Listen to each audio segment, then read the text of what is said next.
Well, negotiators for railroad companies and workers have reached a tentative deal to avert a potential strike that was set to start at 12:01 Eastern Time, just after midnight tonight, and could have shut down rail service across the United States. This comes after Labor Secretary Marty Walsh met with union leaders and railroad company negotiators for some 20 hours into the early morning today, with President Biden calling in personally around 9 p.m. Wednesday night to the meeting. A railroad worker strike could upset the country's supply chain of food and much more, potentially causing prices to skyrocket. It would also shut down travel for long-distance passenger trains, which use the same tracks as freight rail. The White House announced the agreement in a statement early this morning, calling it an important win for our economy and the American people. The deal must still be ratified by union members. The Washington Post reports it meets one of the workers' key demands, quote, the ability to take days off for medical care without being subject to discipline. Washington Post reporter Lauren Kaminkow wrote on Twitter, workers will receive voluntary assigned days off and a single additional paid day off. They previously did not receive sick days. The agreement provides members with ability to take unpaid days for medical care without being subject to attendance policies. For more, we go to Reno, Nevada. We're joined by Ron Kaminkow, a locomotive engineer who's worked in both freight and passenger service and first hired out as a brakeman with Conrail in 1996. He's the organizer for the Railroad Workers United, previously served as the secretary and general secretary of the RWU, which is an inter-union cross-craft solidarity caucus of railroad workers across North America. We welcome you to Democracy Now!, Ron. This news came out a few hours before Democracy Now! Went on the air. Can you talk about this tentative deal? What was at stake for the workers and for rail across the country? Well, good morning, Amy. It's pretty early out here on the West Coast. I did get the news. I think all of us are now trying to make some sense of what the tentative agreement is without actually seeing that agreement in writing. It's very hard to make any kind of statement of support or opposition to it. It does sound like the three major sticking points for the operating craft unions were these basically three issues. Most over-the-road freight train operators in this country, engineers and conductors, have traditionally not had any paid sick leave. So that was issue number one. It sounds like the tentative agreement grants a single sick leave day, which is a bit of an insult, one would think. Most workers have 10 to 15 sick days, I believe. So it sounds like the tentative agreement has one single paid sick leave day. Also, it sounds like we will not be penalized now for taking time off work for medical appointments. And then last but not least, it sounds like there is going to be some sort of semblance of a schedule. And that probably is the key here, because railroad workers traditionally have not had a schedule. We're on call, subject to a 2-hour call 24/7. And it seems like to bring us into the modern era, we should have some semblance of a work schedule. Now it says, what I read, a voluntary assigned days off. It's hard to say exactly what that means, and the devil's in the details. The rank and file will have the last word, and so it will be circulated amongst the membership in the coming days and weeks, and we'll have a much better idea, probably by this afternoon, exactly what this tentative agreement that was brokered holds for railroad workers. Ron, could you explain when unions started opposing these conditions? I mean, some of the things that they've been protesting, what you've just pointed out, that workers were penalized for for having medical appointments or taking sick leave. I mean, the fact that there was absolutely no paid sick leave. How long have these conditions been protested, and also how many unions were involved? I'll start with the first question. This culmination that's we're seeing has been 30 years in the making. I entered the industry 26 years ago, and I was amazed at the lack of time off, the number of hours that we would work, and you could make good money. This was a job traditionally that you could hold with a high school graduate, and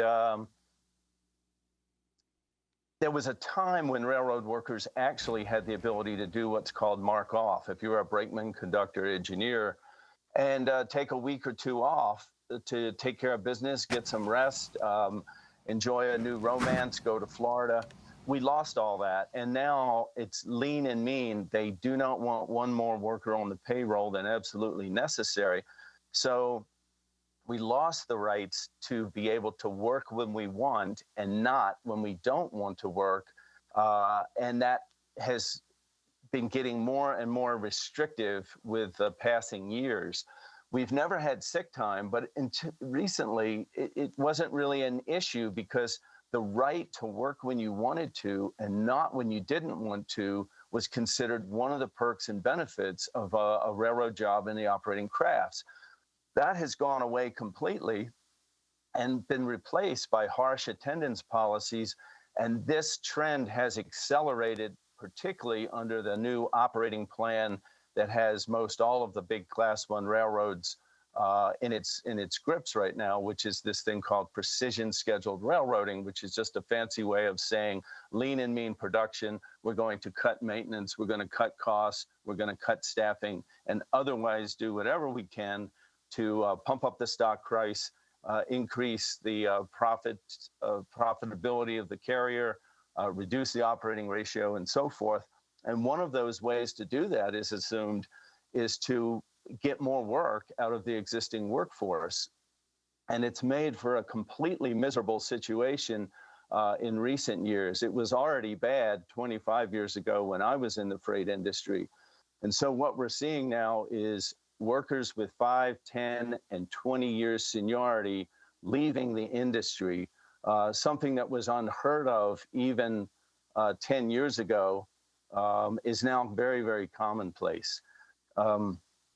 As for the second question, unfortunately, we have 12 unions on the railroad. We started to organize early on. Railroading was a very dangerous industry in the 19th century. And so railroad workers were some of the first to organize, but we organized along craft union lines. This quickly was understood by many union leaders and most rank and filers that was quite inefficient. Unfortunately, in 1926, the Railway Labor Act kind of ossified this archaic system.